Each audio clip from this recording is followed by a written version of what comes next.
நம்முடைய இரட்சகரும் மீட்பருமாகிய ஆண்டவராகிய இயேசு கிறிஸ்துவின் நாமத்தினாலே உங்கள் யாவருக்கும் கிருபையும் சமாதானம் உண்டாவதாக. ஆம். புது வருட தோத்திரங்களையும் வாழ்த்துதல்களையும் நான் தெரிவித்துக் கொள்கிறேன். இந்த நாளிலே உங்கள் மத்தியிலே பேசும்படியாக வாய்ப்பளித்த ஐயா அவர்களுக்கு என்னுடைய மனமார்ந்த நன்றியை நான் தெரிவித்துக் கொள்கிறேன். இந்த முறை 2 முறை ஃபோன் பண்ணிட்டாங்க ஐயா. முதல் முறை ஃபோன் பண்ணும்போது ஒரு செமினாரில் இருந்தேன் உள்ள, ஆகையினால அங்கே சத்தமாக பேச முடியல.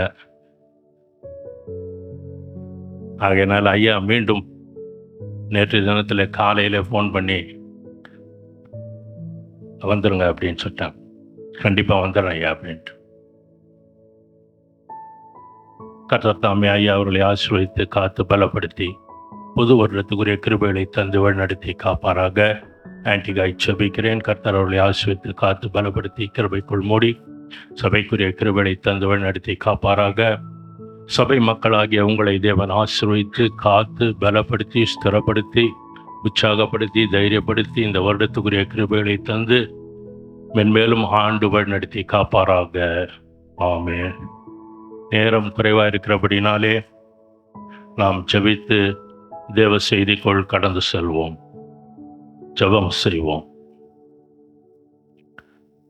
வாரும் பரிசுத்த ஆவியானவரே, வாரும் பரிசுத்த ஆவியானவரே, எங்கள் மத்தியில் வந்திருக்கிற பரிசுத்த ஆவியானவரே, உம்மை விசுவாசிக்கிற எங்கள் நெஞ்சத்திலே உம்முடைய அன்பின் தீயை மூட்டியருளும்.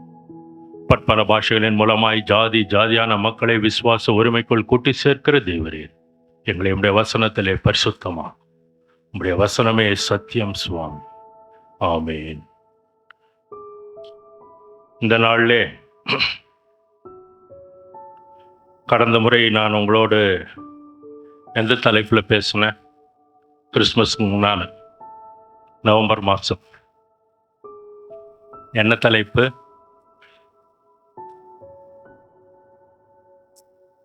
இந்த பக்கத்திலிருந்து சத்தமே வரலையே. இருதய கடினம். கிறிஸ்மஸ் செய்தி வேற, அது அதிசயமானவன்.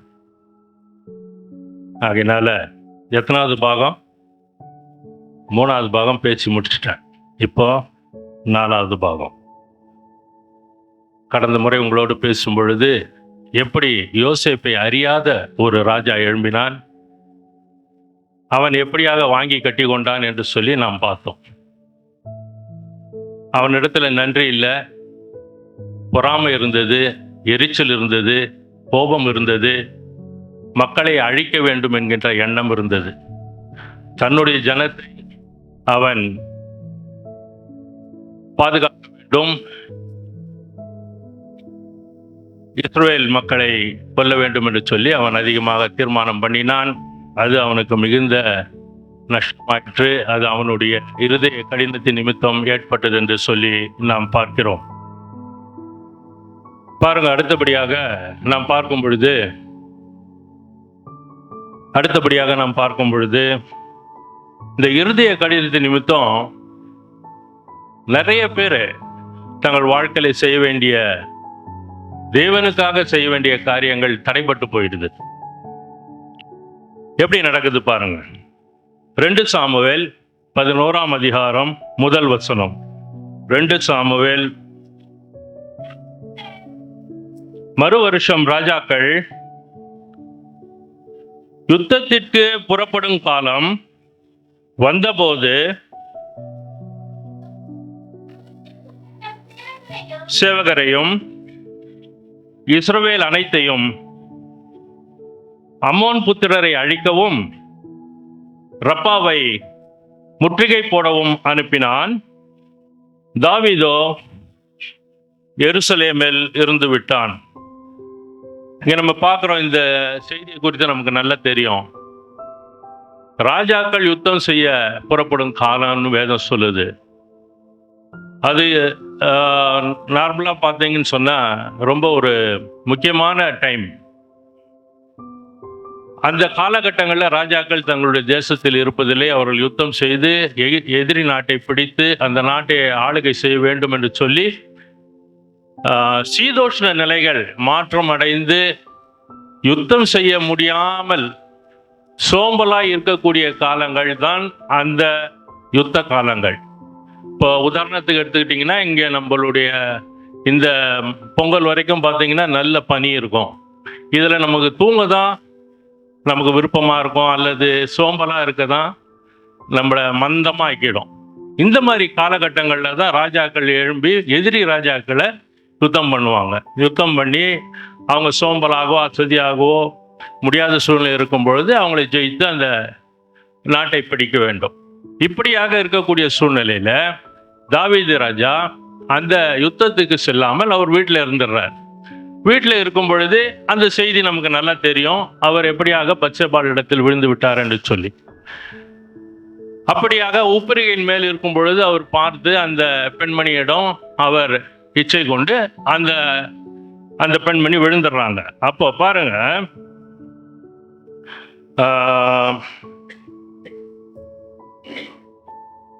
5வது வசனம் என்ன சொல்லுது பாருங்க. அந்த ஸ்திரீ கர்ப்பம் தரித்து தான் கர்ப்பவதி என்று தாவீதுக்கு அறிவிக்கும்படி ஆள் அனுப்பினாள். பாருங்க, இந்த இடத்துல என்ன நடக்குதுன்னா, அந்த அம்மா கர்ப்பமாயிடுறாங்க. ஆனா நார்மலா ஒரு பெண் தவறு செய்யும் பொழுது என்ன ஆகும்? பதட்டம் அடைவாங்க, அல்லது என்ன செய்யறது, இப்படியாக மாட்டிட்டோமே, இது தேவையில்லாத வேலைகளாச்சேன்னு சொல்லி அவங்க தங்களுக்குள்ள சிந்தனை செய்து கொண்டிருப்பாங்க. இந்த அம்மா பாருங்க, அசால்ட்டா இந்த மாதிரி ஆயிடுச்சு, ராஜா கிட்ட சொல்லி அனுப்பிடுன்ட்டாங்க. இப்போ ராஜாவுக்கு மண்டை உருளும்.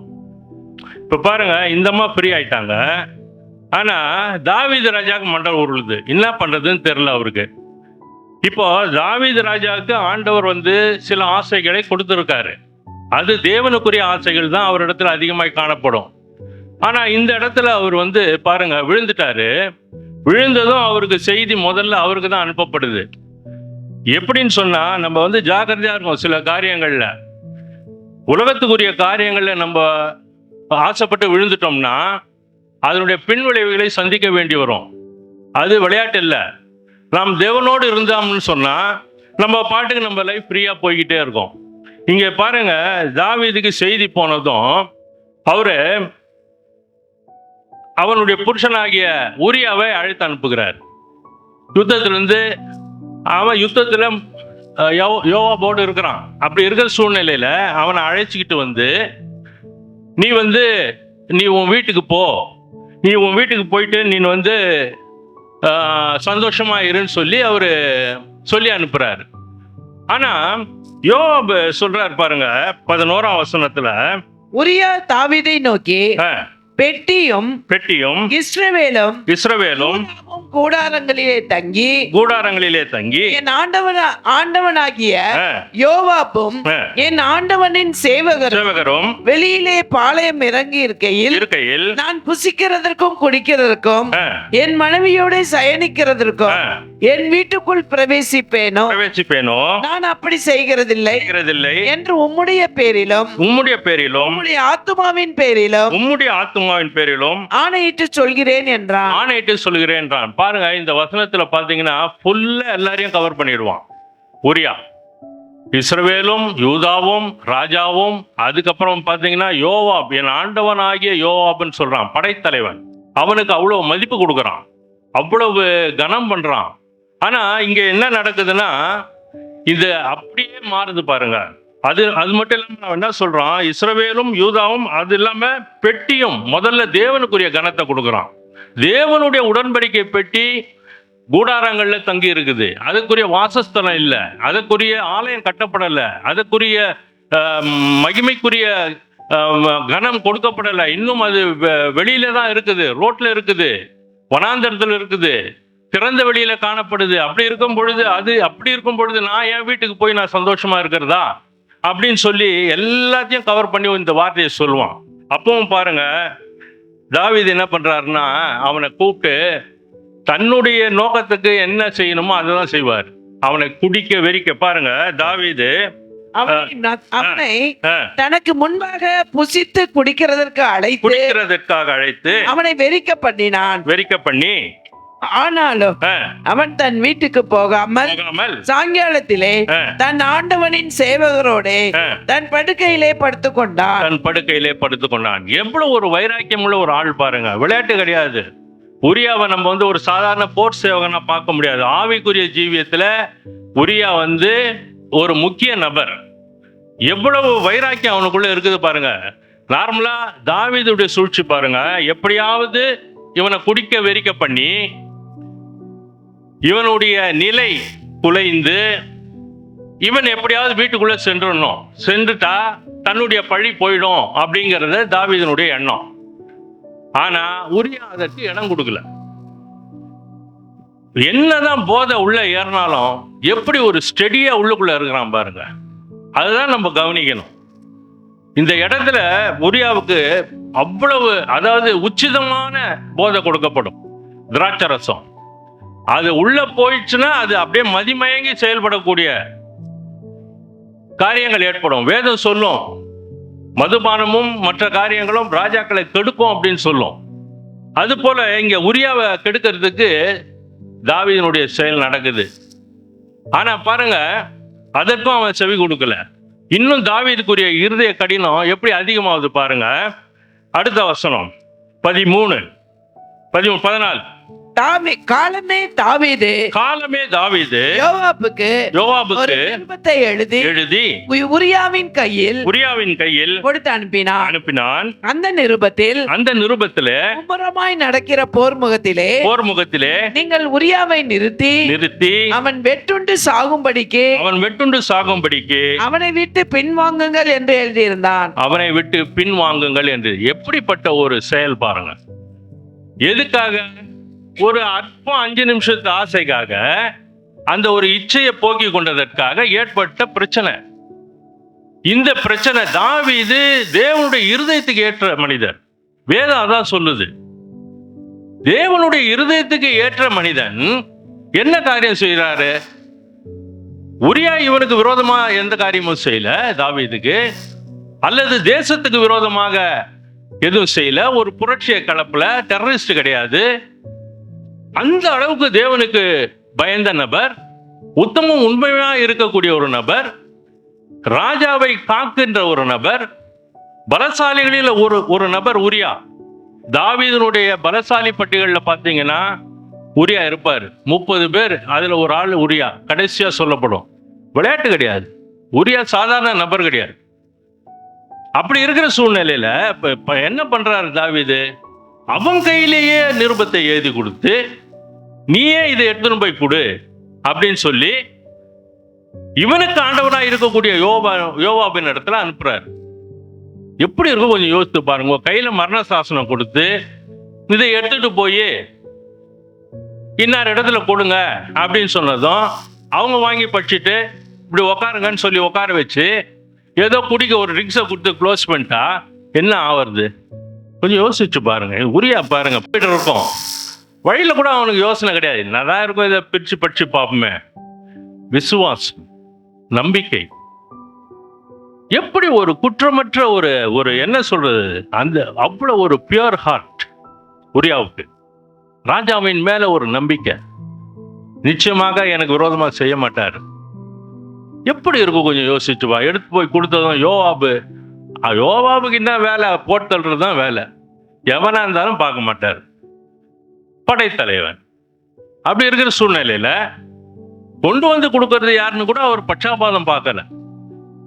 வாங்கி படிச்சுட்டு உரியா நீ இந்த ஏரியா விட்டு நீ போயிடு, நீ தேசம் விட்டு தேசம் போன்னு கூட அவர் சொல்ல. அதுல என்ன சொல்லப்பட்டிருந்ததோ அதன்படியே செய்து முடிச்சிடுறாங்க பாருங்க. அத மாதிரியே என்ன நடக்குதுன்னு சொன்னா, அப்படியே யோவாப் படிங்க. அந்த பட்டணத்தை சூழ காவல் போட்டு இருக்கையில் பராக்கிரமசாலிகள் இருக்கிறார்கள் என்று தான் அறிந்த இடத்தில் உரியாவை நிறுத்தினான். பாருங்க, உரியாவை நிறுத்தினான், போட்டுட்டாங்க, முடிஞ்சு போச்சு. அடுத்து படிச்சுட்டு வந்தீங்கன்னா முடிஞ்சிடும் வேற. இப்ப இந்த செய்தி பாத்தீங்கன்னு சொன்னா தாவீதுக்கு சொல்லப்படுது. அப்போ தாவீது என்ன சொல்றாரு பாருங்க, 24. அப்பொழுது வில் வீரர் அலங்கத்தில் இருந்து உம்முடைய சேவகரின் மேல் எய்த மேல் எய்ததினால் எய்ததினால் ராஜாவின் சேவகரில் சேவகரில் செத்தார்கள். சிலர் செத்தார்கள். உம்முடைய சேவகனாகிய உரியா என்னும் ஏத்தியனும் செத்தான் என்றான். உரியா என்னும் ஏத்தியனும் செத்தான் என்றார். பாருங்க, தாவீது போட்ட பிளான் சக்சஸ் ஆயிடுச்சு. ஆனா இது தாவீதுடைய பிளான் கிடையாது, பிசாசினுடைய பிளான். ஏற்கனவே தாவீது ஒரு முறை விழுந்துருவார் ஜனங்களை என்றதுல. அது அப்போ வேதம் கிளீனா சொல்லும். 2 நாளா 21 பாத்தீங்கன்னா கிளீனா இருக்கும். சாத்தான் ஏவி அப்படின்னு ஒரு வார்த்தை வரும். அப்போ தாவீதை எப்படி க்ளோஸ் பண்ணணும், தாவீதை எப்படி இருதயத்துக்கு ஏற்ற நபராய் காணப்படாதபடிக்கு மாற்றணும் அப்படிங்கிறது தான் எதிராளியுடைய பிளான். நம்ம தேவனுடைய இருதயத்துக்கு ஏற்றோம்னு சொன்னா அதை அப்படியே மாற்றணும். அதுதான் எதிராளியுடைய பிளான். அதுக்கு என்ன வழி? இருதய கடினத்தை பண்ணு. இப்ப என்ன நடக்குது இங்க? தாவீதுக்கு முடிஞ்சு போச்சு எல்லாம். பாவம் ஃபுல்லா பூரணமா நிரம்புது.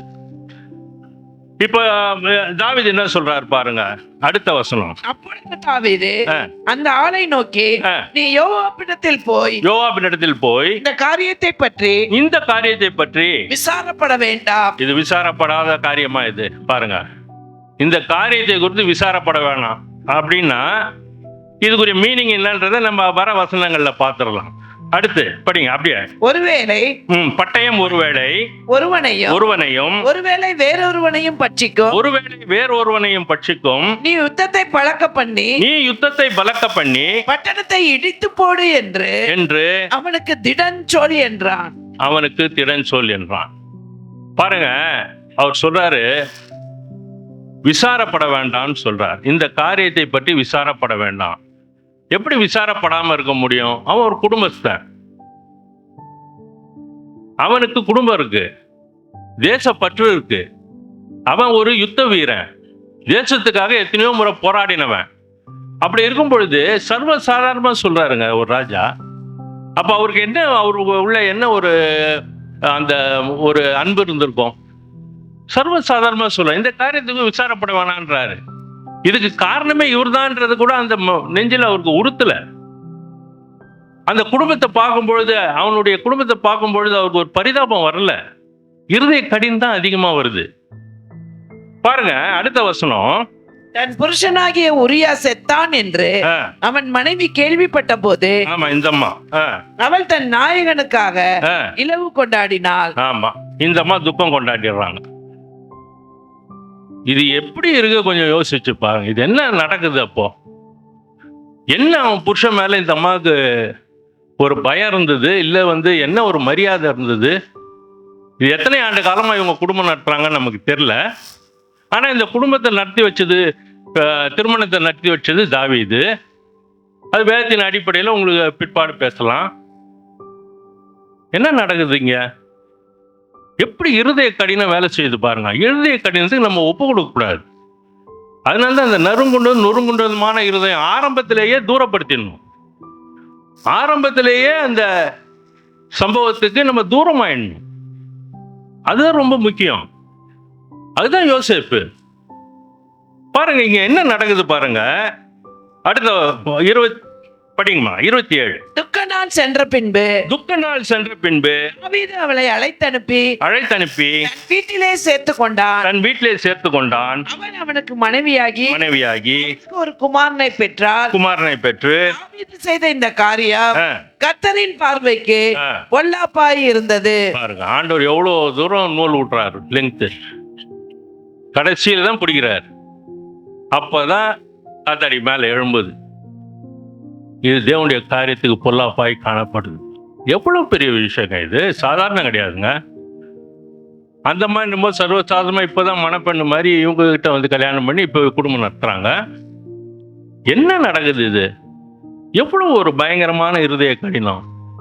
இதுல செக்ஷன் போட்டாக்கா ஏகப்பட்ட செக்ஷன்ஸ் வரும் தாவீது மேல. வெளியவே வர முடியாதுங்க, வெளியவே வர முடியாது. அவ்வளவு சதி செயல், 10 கட்டளையும் இவர் மீறிடுவார். இதுல அவ்வளவு செக்ஷன்ஸ் உள்ள விழும். விளையாட்டே கிடையாது. என்ன நடக்குது? எவ்வளவு இருதய கடினம் பாருங்க. ஒரு சின்ன ஆசைக்காக எவ்வளவு பெரிய விஷயத்துல எடுத்துன்னு போய் விட்டுடுச்சு.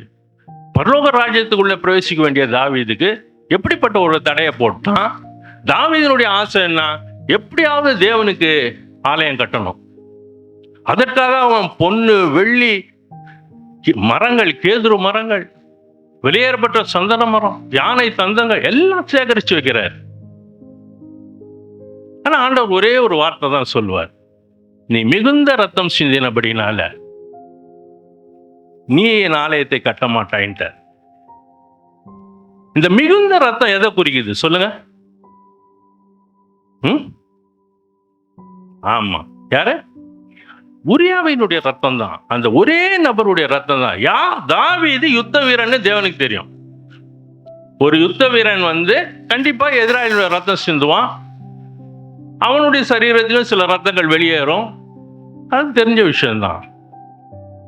ஆனா உரியாவினுடைய ரத்தம் வெளியேற பெற்ற ஒரு ரத்தம், மிகுந்த ரத்தம். அது பாருங்க, தாவீது கட்ட வேண்டிய ஆலயம் இருதய கடினத்தின் நிமித்தம் சின்ன விஷயத்துல எப்படி பிசாசு சாச்சிட்டான் பாருங்க. ஜாக்கிரதையா இருக்கணும் பெரியமானவர்களே. தேவனுடைய இருதயத்துக்கு ஏற்றவங்கன்னா ரொம்ப ஜாக்கிரதையா இருக்கணும். விளையாட்டு இல்ல. எவ்வளவு பெரிய இன்னைக்கு சாலமோன் கட்டின தேவாலயம்னு சொல்றாங்க. தாவீது தான் கட்டியிருக்கணும் இந்த தேவாலயம். மாறிடுச்சு பாருங்க பேர். இருதய கடினம் விளையாட்டு இல்லைங்க, பயங்கரமானது. மனிதனை தேவ ராஜ்யத்துக்குள் கொண்டு செல்லாது. அதனால தான் ஆண்டவர் அதை விரும்புறது இல்லை, வேணான்றாரு. பிசாசு விழுந்து போனதே இருதய கடினத்தினால்தான். தேவனுக்கு செலுத்த வேண்டிய துதியும் கனத்தையும் மகிமையும் அவன் செலுத்தாதபடினாலதான். ஆகையினால்தான் அவனிடத்துல ஆண்டவர் பேசினாரு. அதுக்கு அவன் கீழ்ப்படியில மேலிருந்து கீழே தள்ளினார்.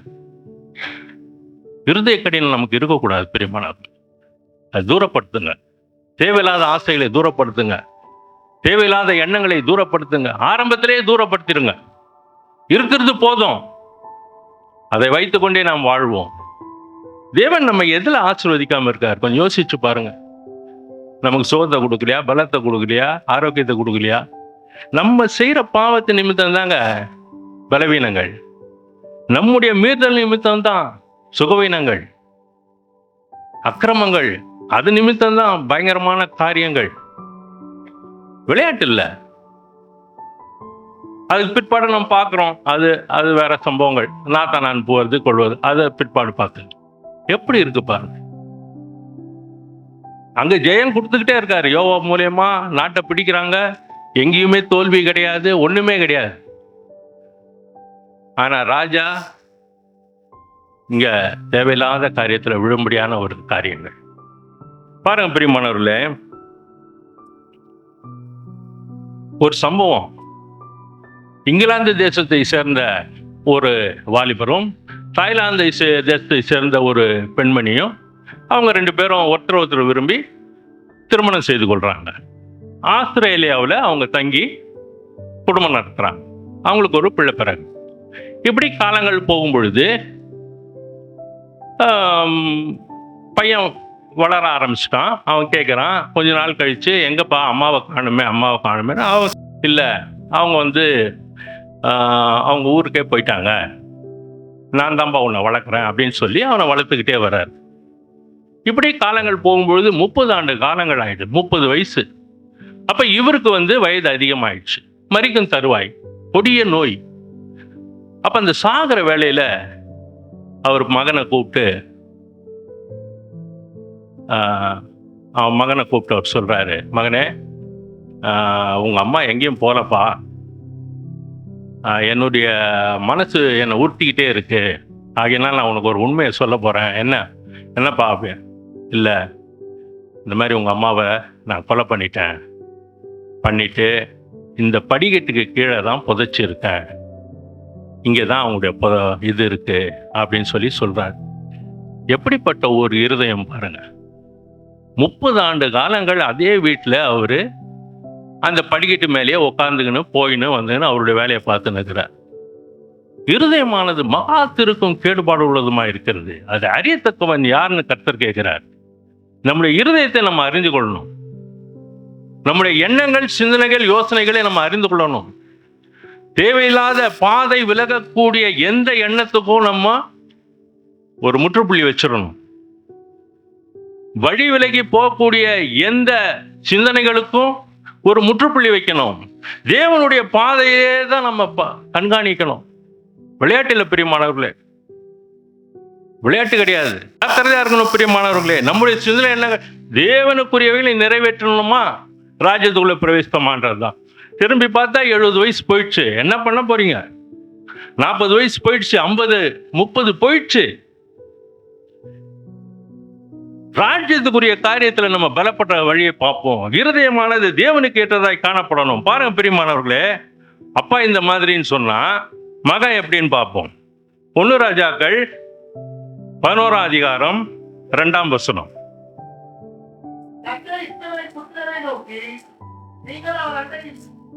11:2.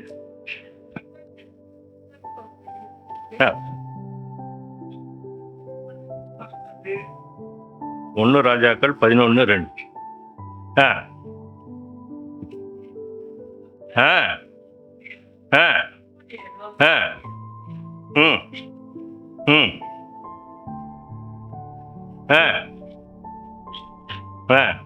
ஆசை வைத்தான். பாருங்க, அங்க ஒரு நபர்ல விழுந்தாரு. அதனால ஆண்டவர் என்ன பண்ணார், சரி இவனுக்கு கொஞ்சம் ஃப்ரீயாவே விடுவோம், இவன் கொஞ்சம் ஆடியே அடங்கிட்டா கூட பரவாயில்ல, இவன் ராஜ்யத்துக்குள்ள பிரவேசிக்கக்கூடிய வழியை இவன் பார்க்கறானான்னு பார்க்கிறார். இங்க எடுக்கும் போதே சாலமோன் பார்த்தீங்கன்னாக்கா அந்நிய தேசமாகிய எகிப்து தேசம்தான். ஆமென், அல்லேலூயா. பாருங்க, எடுக்கும் போதே அந்நிய தேசமாகிய அந்த குமாரத்தியை அதிகமாய் நேசித்தான் வேதம் சொல்லும். அதிகமாய் நேசித்தான். அது மட்டும் இல்லாமல் அவர் நேசித்தது போதாதுன்னு இன்னும் மோவாபியர், அம்மோனியர், ஏதோமியர், சீதோனியர், ஏத்தியர், அந்நிய ஜாதியா, இங்க நம்ம ஆசிய கண்டம் எல்லாமே உலகமே அவர்கிட்ட தான் இருந்தது. அப்படி இருக்கிற சூழ்நிலையில கர்த்தர் சாலமோனை கொண்டு சில காரியங்கள் செய்ய வேண்டும் என்று விரும்பினார். தேவனுடைய ஆலயத்தை அவன் கட்டணும். அப்போ ஆண்டவர் அவனுக்கு கிருபையை கொடுக்கிறார். என்ன கொடுக்கிறாருன்னு சொன்னா, 1 ராஜாக்கள் 3ஆம் அதிகாரம் 12ஆம் வசனம் என்ன சொல்லுது பாருங்க. ஞானமும் உணர்வுள்ள இருதயத்தை உனக்கு தந்தேன், இதிலே உனக்கு சரியானவன் உனக்கு முன் இருந்ததும் இல்லை, உனக்கு சரியானவன் உனக்கு பின் எழும்புவதும் இல்லை. இப்ப இந்த வசனம் பாத்தீங்கன்னா, ஞானமும் உணர்வும் உள்ள இருதயத்தை உனக்கு தந்தேன்னு சொல்றாரு. இந்த வசனம் இந்த 1ஆம் தேதி எனக்கு என் கைக்கு வந்துச்சு. பயந்துட்டேன் நான் ஞானம் கேட்டுக்கிட்டு தான் இருக்கேன் ஆண்டவர்கிட்ட. ஏன்னா 10வது நமக்கு ஞானம் கேட்கிறோம். இந்த வருஷம் ஞானமும் உணர்வும் உள்ள இருதயத்தை உனக்கு தந்தேன் அப்படின்னு சொல்லி இந்த வாக்கியத்தோட நின்றுச்சு. இது கைக்கும் வந்துடுச்சு. பயந்தே போயிட்டேன் நான். ஏன்னா இதுக்கு இந்த வசனத்துக்குரிய அடுத்து வர சம்பவங்கள் அவ்வளவு பயங்கரமா இருக்கு. விளையாட்டு கிடையாது. ஞானமும் உணர்வும் நமக்கு தந்தா எதிராளி இன்னும் அதிகமா போராடுவோம். நம்ம வரங்கள் வாங்கிறது பெரிய விஷயம் இல்லை, அதை மெயின்டைன் பண்றது தான் பெரிய விஷயம். வீட்டை கட்டிப்பார், கல்யாணம் பண்ணிப்பாரு அப்படின்னு சொல்றாங்க. அதை விட கல்யாணம் பண்ணிட்டு குடும்பம் நடத்துறது ரொம்ப பெரிய விஷயம். ஆமா, ஞானமும் உணர்வும் சாதாரணம் கிடையாதுங்க. அது நம்ம சொந்தமா உபயோகப்படுத்துறதுக்கு நல்லா இருக்கும். ஆனா போராட்டங்கள் வரும் பொழுது அது விளையாட்டு கிடையாது. தேவன் ஜெயிச்சிருவாரு, மனிதன் எதிராளியே கண்ணுக்கு தெரியாது. அதுதான் அங்க பிரச்சனையா. இங்க என்ன நடக்குது, சாலமோனுக்கு தேவையில்லாத ஆசைகள் அதிகமாயிடுச்சு. அங்க தாவீது ஒரு ஆசை தான் பட்டாரு, அதுலயே பிரச்சனை ஆயிடுச்சு. அவர் ஆலயம் கட்ட முடியாம போயிடுச்சு.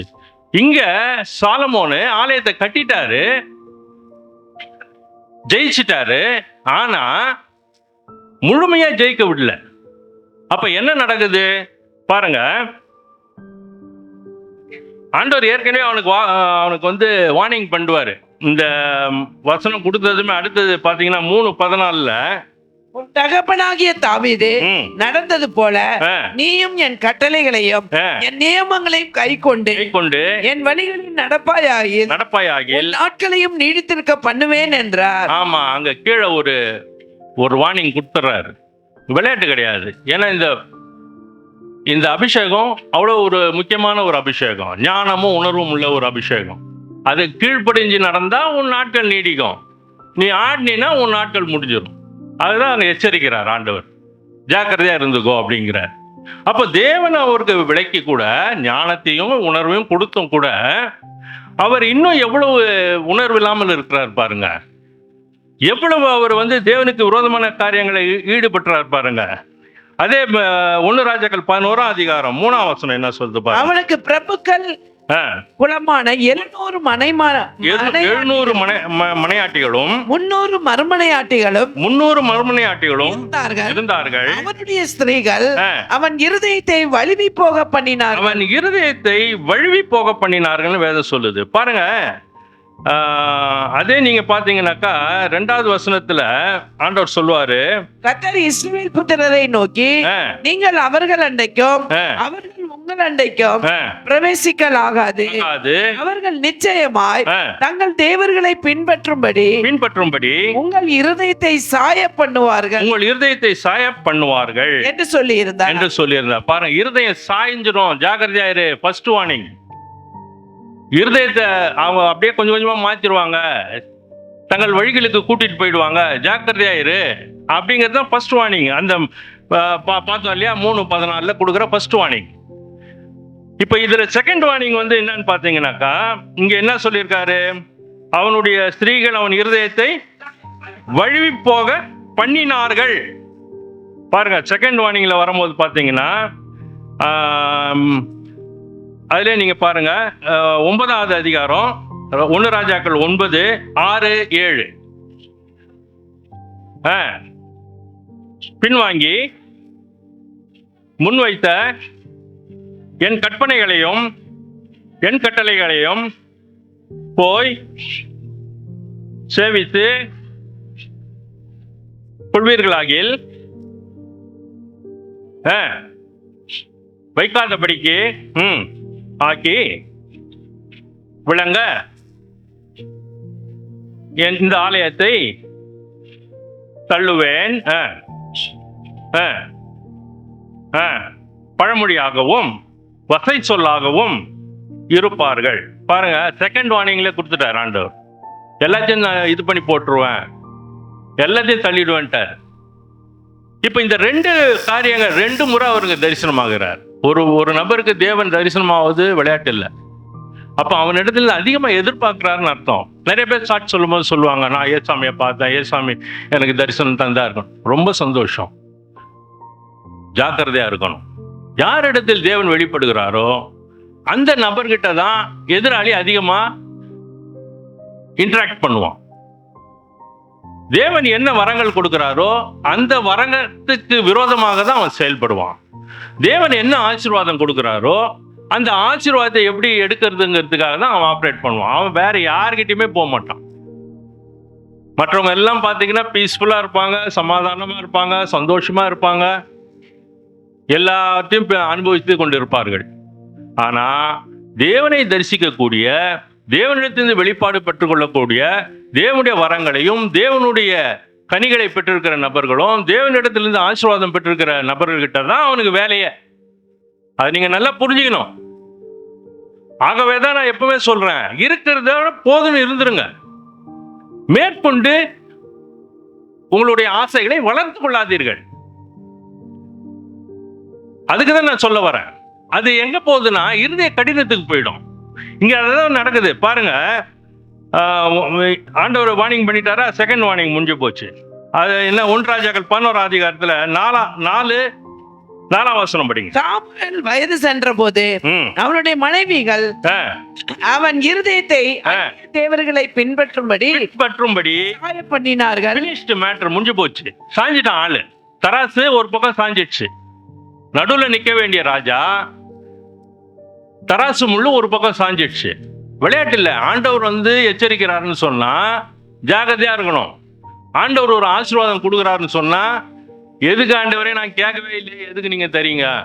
கேட்கணும், நம்ம கேட்கணும்.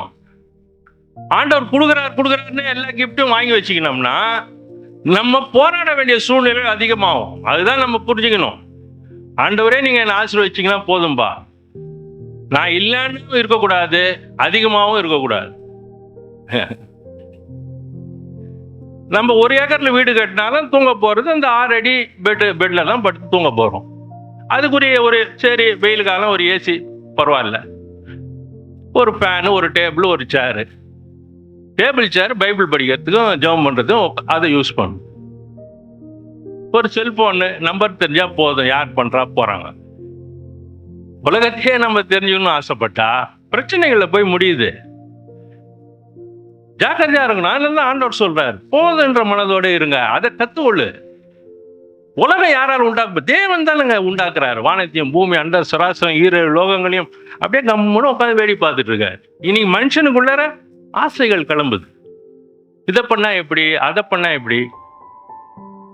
ஆகையினால பாருங்க பிரியமானவர்களே, இந்த 4ஆம் வசனத்துல, அதனாலே அவனுடைய இருதயம் அவன் தகப்பனாகிய தாவீதின் இருதயத்தை போல தேவனாகிய கர்த்தரோடு உத்தமமாய் இருக்கவில்லை.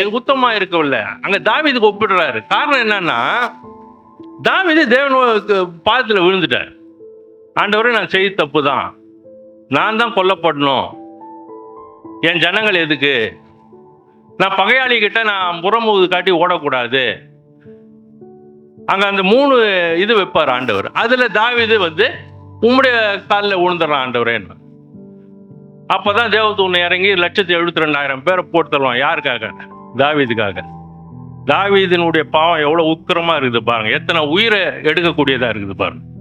அதுதான் சொல்றேன், இருதய கடினம், பாவ காரியங்கள் உயிரை தூக்கிடும். பாவத்தை நிறுத்துங்க, உடம்பு எப்படி ஆரோக்கியமா இருக்குது பாருங்க. பாவத்தை நிறுத்துனீங்கன்னா, செய்யறத நிறுத்துனீங்கன்னா, உடம்புக்குள்ளார சப்போஸ் பாவம் ஏறி இருந்தாலும் அது ஜீவன், அது அப்படியே அது பலவீனமாய் போயிடும், மரிச்சிரும். அதை குறிச்செல்லாம் பேசணும்னா இன்னும் அதிக நேரம் ஆகும். ஏன்னா அனுபவத்தோட தான் அதை நான் பேசுறேன். ரொம்ப பட்டுட்டேன், விளையாட்டு இல்லை. பிரியமானவர்களே பாருங்க, இப்போ அவன் தகப்பனாகிய தாவீதின் இருதயத்தை போல தன் தேவனாய கர்த்தரோட உத்தமமா இருக்கவில்லை. 6வது வசனம், சாலமோன் தன் தகப்பனாகிய தாவீதை போல கர்த்தரை பூரணமாய் பின்பற்றாமல் கர்த்தரின் பார்வைக்கு பொல்லாப்பானதை செய்தான். பாருங்க பிரியமானவர்களே, அவன் என்ன பண்றான் பாருங்க. தேவனுக்கு விரோதமா இறங்கிட்டான், தேவனை மறந்துட்டான். தன்னை உயர்த்தின தேவன், உலகம் முழுக்க இன்னைக்கு சாலமோன் யாருன்றது தெரியுது, அந்த அளவுக்கு உயர்த்திட்டாரு. உயர்த்தினவரை அவன் மறந்துட்டான். உயர்த்தினவருக்கு கொடுக்க வேண்டிய கனத்தை அவன் கொடுக்கல. ஏறின ஏணிய அவன் காலில் தள்ளிட்டான். கரையை கடக்க உதவிய அந்த தோணிய அவன் கொளுத்தி போட்டான்.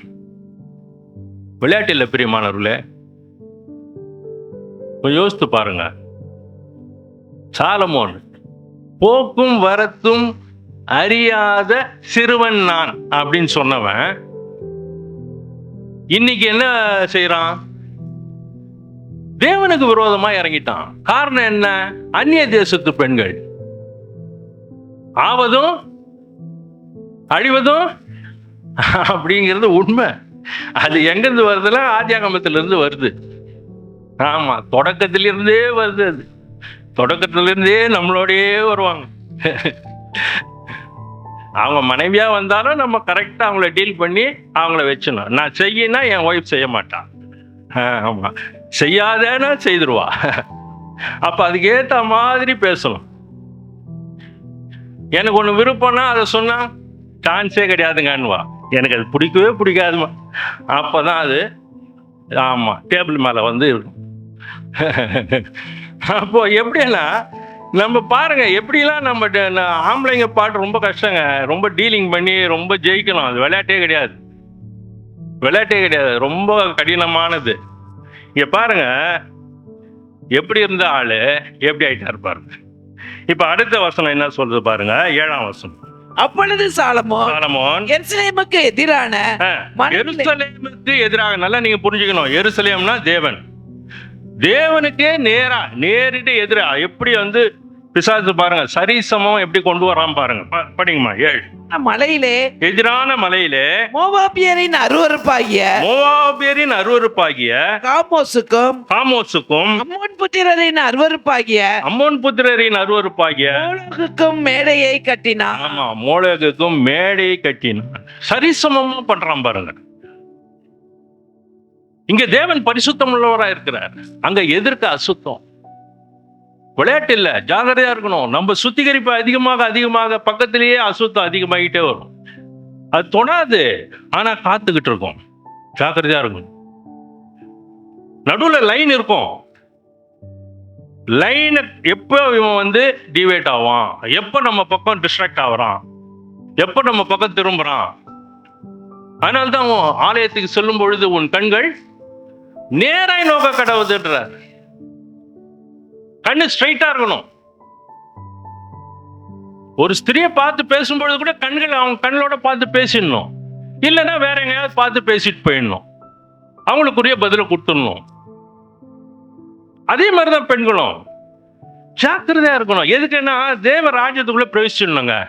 அதுக்குதான் வழி, வேற ஒண்ணுமே கிடையாது. தேவன் அதான் விரும்புறாரு. இங்க பாருங்க, சரிக்கு சமமா எருசலேமுக்கு எதிராக நேர் எதிராக மலையில தேவாலயங்க கட்டப்பட்டிருக்கு. நேர் எதிராக யார் கட்டுறான்? மோளோகுக்கு, காமோசுக்கு. இந்த தெய்வங்கள் யாரு? பலி வாங்குறது, அக்னியில நடக்க வைக்கிறது, பல காரியங்கள், தேவையில்லாத அருவருப்புகள். அப்ப இப்படி இருக்கிற சூழ்நிலையில அடுத்த வசனம் என்ன சொல்லுங்க? இப்படியே தங்கள் தேவர்களுக்கு தூபங்காட்டி பலியிடுகிற அந்நிய ஜாதியரான தன் ஸ்திரீகள் எல்லாருக்காகவும் செய்தான். இதை யாருக்காக பண்றாரு? ஆண்டவருக்காக பண்றாப்ல இல்லையே. அற்ப சுகத்துக்காக. எங்க அந்த அம்மா மூஞ்ச சூழ்ச்சிக்குமோ, நமக்கு கிடைக்க வேண்டியது கிடைக்காம போயிடுமோ அப்படிங்கிற அந்த ஒரு எண்ணத்துல அவங்கள திருப்திப்படுத்த இவர் செய்யறாரு. வேற அதான் சொல்லுது. படிங்கம்மா லாஸ்ட் லைனு, அந்நிய ஜாதியான தன் ஸ்திரீகள் எல்லாருக்காகவும் செய்தான். அந்நிய ஜாதியாகிய தன் ஸ்திரீகள். இங்க யூதகுல பெண்களும் இருக்கிறாங்க, அவங்க இத பிரச்சனை கொண்டு வரல. அந்நிய ஜாதியான பெண்கள் வந்து இத கொண்டு போறாங்க. இவர்களை திருப்திப்படுத்த சாலமோன் செய்றார். பாருங்க பெரியமானவர்களே, எப்படி இருந்த ஒரு நபர் தேவனுடைய ஆலயத்தை கட்டினது. தேவன் சொல்றாரு, எப்போ என் பார்வை அது மேல இருக்கும்ன்றார். இந்த ஆலயத்தை நோக்கி விண்ணப்பம் பண்ணுகிற எவனுக்கும் நான் பதில் கொடுப்பேன்றார். விளையாட்டே இல்லை, அப்படிப்பட்ட ஒரு ஆசீர்வாதமான ஒரு ஆலயம். ஆனா இங்க என்ன நடந்துச்சு? பெண்கள் மூலமா சாலமோனுக்கு இருதய கடினம் ஏற்பட்டுச்சு. தன்னை உயர்த்திய தேவனை மறந்துட்டான். தேவனுக்கு விரோதமாக செயல்பட்டுட்டான். அவன் அடைய வேண்டிய இலக்கை அவன் அடையல. அவனுடைய இருதயம் தன் தகப்பனை போல தேவனுடைய பாதத்துல விழல. அவன் தேவனுக்கு பொல்லாப்பானதை செய்தவனாய் காணப்பட்டுட்டான். பாருங்க பிரியமானவர்களே, என்ன சொல்லுது பாருங்க அடுத்த வசனம். ஆகையால் இஸ்ரவேலின் தேவனாகிய கர்த்தர் சாலமோனுக்கு 2 விசை தரிசனமாகி அந்நிய தேவர்களை பின்பற்ற வேண்டாம் கட்டளையிட்டு இருந்தோம். அவன் கர்த்தரை விட்டு தன் இருதயத்தை திருப்பி அவர் கற்பித்த கை கொள்ளாமல் போனதினால் கர்த்தர் அவன் மேல் கோபமானார். இது விளையாட்டு கிடையாது. வேதம் எங்க வந்து முடிக்குது பாருங்க. கர்த்தர் அவன் மேல் கோபமானார். தேவன் கோபப்பட்டுட்டுனா, நீங்க என்னாகமம் படிச்சீங்கன்னா கர்த்தர் அவள் மேல் கோபமானார், அவர் புறப்பட்டு சென்று விட்டார்னு இருக்கும். மரியாம புஷ்ரோகியாக்குவார். அப்ப இங்க நிலைமை யோசித்து பாருங்க. எவ்வளவு கிருபைகளை கொடுத்துட்டார், எவ்வளவோ இரக்கம் காட்டிட்டாரு சாலமோனுக்கு. அவன் கேட்காத இதையும் கொடுத்துட்டாரு. அப்போ அவன் தேவனுக்கு விரோதமா செயல், இருதய கடினம். தேவன் கோபப்படும் அளவும் வந்துச்சுன்னா, கிருபை இருந்ததுன்னா சிட்சிப்பாரு, கிருபை இல்லைன்னா அடிப்பாரு. அடிச்சா முடிஞ்சு போச்சு கதை. சிட்சித்தார்னா தப்பிச்சுக்கலாம், விளையாட்டு கிடையாது. சிட்சித்தார்னா தப்பிச்சுக்கலாம், உயிர் பிழைக்கும். உயிர் கொடுப்பாரு, உணர வைப்பாரு, நடத்துவாரு, அதுக்கப்புறம் கிருபையில கொடுப்பார். இங்க பிரச்சனை வந்து கோபப்பட்டுட்டார், முடிவு வந்துடுச்சு. தேர்ட் வார்னிங் அவர் என்ன சொல்றாரு பாருங்க. நான் உனக்கு கட்டளையிட்ட என் உடன்படிக்கையையும் என் கட்டளைகளையும் நீ கை கொள்ளாமற் போய் இந்த காரியத்தை செய்தபடியினால் ராஜ்யபாரத்தை உன்னிடத்திலிருந்து பிடுங்கி அதை உன் ஊழியக்காரனுக்கு கொடுப்பேன். போதும் பாருங்க பெரியமானவர்களே, ராஜ்யபாரத்தை பிடுங்கிறதுன்னு சொன்னா நம்ம என்ன நினைக்கிறோம்? இப்போ ஒரு அரசாட்சி பண்றது, கொள்றது, அது அந்த மாதிரி தான் நம்ம யோசிப்போம். ராஜ்யபாரத்தை பிடுங்கிறதுனா கை கால் ஊந்துடும், நீ எதையுமே அசைக்க முடியாது. நீ என்ன பண்ணிட்ட? எனக்கு நிகரா கொண்டு வந்துட்ட எதிராளிய. எனக்கு நிகரா நீ கொண்டு வந்தினா அவனுடைய சபதம் அதுதான், வானத்துக்கு ஏறுவேன், தேவனுக்குரிய இதுல சிங்காசனத்தை போடுவேன், அதுதான் அவனுடைய இது. நீ என்ன பண்ணிட்ட? உனக்கு ஞானமும் உணர்வும் கொடுத்தேன், அறிவை கொடுத்தேன், வினாவை கொடுத்தேன், எல்லாம் கொடுத்தேன். நீ என்ன பண்ண? நீ எனக்கு நிகராக அவனை தூக்கி வந்து உட்கார வைப்பியா? தேவன் கோபம் பற்றி எரியுதுங்க. ராஜ்யபாரத்தை பிடிங்கிறன்னா இந்த வெறும் இந்த உலக ராஜ்யன்றது அவர் ஆண்டவருக்கு ஒண்ணுமே கிடையாது. நம்ம கை கால் அசைச்சு சாப்பிட்றோம், போறோம், வரோம், நடக்கிறோம், இதுதாங்க ராஜ்யபாரம். கை கால் அசை என்ன ஆகுது ராஜ்யபாரம்? கொஞ்சம் யோசிச்சு பாருங்க. ஒரே இடத்துல இருந்தா என்ன பிரயோஜனம்? அது ராஜ்யபாரமா? தேவன் பயங்கரமானவர். ஒரு வார்த்தைக்கு பல அர்த்தங்கள் அவர் வச்சிருக்கிறார் உள்ள. ஜாக்கிரதையா இருக்கணும். இதையும் மீறி சாலமோன் பயங்கரமான காரியங்களையும் செய்திருவார். விளையாட்டுல இருதய கடினம், ராஜ்யத்துக்குள்ள பிரவேசிக்க முடியாது. விசுவாச பட்டியல்ல சாலமோன் கிடையாது. ராஜ்யத்துக்குள்ள போனாரா போலியான்றதை நீங்களே முடிவு பண்ணீங்க. நான் மைக்கில் சொல்றதை விட விளையாட்டு கிடையாதுங்க. ஜாக்கிரதையா இருக்கணும். இவ்வளவு பெரிய நபர், இத்தனை ஆட்சிகளை புரிந்த ஒரு நபர், ஒன்றும் வேலைக்கே ஆகல. அவ்வளவு பெரிய பாருங்க. கர்த்தர் தாமே நம்மை ஆசீர்வதித்து வழிநடத்தி காப்பாராக. ஆமென்.